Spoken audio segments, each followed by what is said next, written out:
ഇന്ന് ഞാൻ ഒരു കോവക്ക ഉപ്പേരി ഉണ്ടാക്കാൻ പോവുകയാണ്. ഇത് എൻ്റേതായിട്ടുള്ള ഉപ്പേരി തന്നെയാണ്. കോവയ്ക്കയും പിന്നെ എൻ്റെ കയ്യിൽ കുറച്ച് ഗ്രീൻ പീസും ഉണ്ടായിരുന്നു. ഞാൻ ഒരിക്കൽ വാങ്ങി വെച്ചതിൻ്റെ ബാക്കി നമ്മുടെ പച്ച ഗ്രീൻ പീസ്, ഉണങ്ങിയ ടൈപ്പ് ഗ്രീൻ പീസ് അല്ല, പച്ചത്. അപ്പോൾ അതും കൂടി ചേർത്തൊരു കോവക്ക ഉപ്പേരി ഉണ്ടാക്കാൻ നോക്കുകയാണ്. അപ്പോൾ അതിൽ ആദ്യം കറിവേപ്പിലയും വെളുത്തുള്ളി ഇട്ട് കൊടുത്തു. പിന്നെ ഒരൊറ്റ ഉള്ളി, വലിയുള്ളി അരിഞ്ഞത്,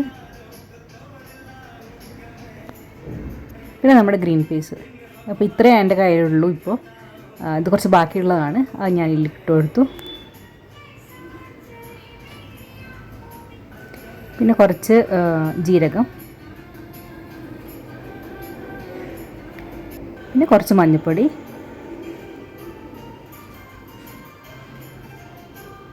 പിന്നെ കുറച്ച് ചില്ലി ഫ്ലേക്സ്. ഈ ചില്ലി ഫ്ലേക്സ് ഞാൻ ഭൂട്ടാനിൽ നിന്ന് വാങ്ങിച്ചതാണ്. ഭൂട്ടാനിൽ നമുക്ക് ഇഷ്ടം പോലെ കിട്ടുമായിരുന്നു. അവിടെ പല ടൈപ്പ്, പല വെറൈറ്റീസ് ചില്ലി ഫ്ലേക്സ് ഞാൻ 2-3 ടൈപ്പ് വാങ്ങിച്ചിട്ടുണ്ട്.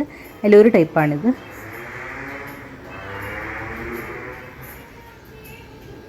പിന്നെ ഉപ്പ്,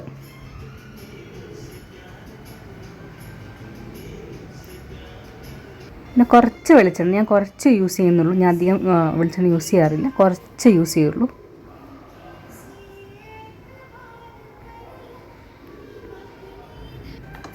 ഇതെല്ലാം കൂടി നന്നായിട്ട് മിക്സ് ചെയ്ത് കൊടുക്കുക. ഈ എല്ലാ പൊടികളും മഞ്ഞൾപ്പൊടിയൊക്കെ എല്ലാം എത്തുന്ന രീതിയിൽ തന്നെ നന്നായിട്ട് മിക്സ് ചെയ്ത് കൊടുക്കുക. എന്നിട്ട് നമ്മൾ മൂടി വെച്ചിട്ട് സ്റ്റൗ ഓണാക്കുക. ഇതിൽ ഞാൻ വെള്ളമൊന്നും യൂസ് ചെയ്യുന്നില്ല ഇപ്പോൾ, കാരണം ഈ കോവക്കയിൽ തന്നെ ഉള്ള വെള്ളം ഇതിലേക്ക് വന്നിട്ട് അതിൽ തന്നെ ഇങ്ങനെ വഴറ്റിക്കോളും, അതായത് വെന്തോളും. പിന്നെ ഇടയ്ക്ക് എന്തെങ്കിലും അടി പിടിക്കുകയാണെങ്കിൽ ജസ്റ്റ് ഒന്നിങ്ങനെ കൈ വെച്ചിട്ട് തളിക്കുക മാത്രമേ ഉള്ളൂ. ഞാൻ ഒഴിക്കാറില്ല വെള്ളം. ചിലർക്ക് കോവക്കയിൽ അതേപോലെ വെള്ളം ഒഴിക്കാറുണ്ട്, പക്ഷെ ഞാൻ അങ്ങനെ കുടഞ്ഞു കൊടുക്കുക മാത്രമേ ഉള്ളൂ. അപ്പം എൻ്റെ കോവക്ക ഉപ്പേരി ഇവിടെ റെഡി ആയിട്ടുണ്ട്. ഒരു സിമ്പിളാണ്, പിന്നെ അത്ര ഓയിലൊന്നും ഇല്ലാത്തതുകൊണ്ട് നല്ല ഹെൽത്തിയാണ്. നല്ല ഗ്രീൻ പീസൊക്കെ ഇട്ട് എല്ലാം കൊണ്ടും നല്ല ടേസ്റ്റുള്ള ഒരു ഉപ്പേരിയാണ്. ഇത് എൻ്റെ പരീക്ഷണമാണ്.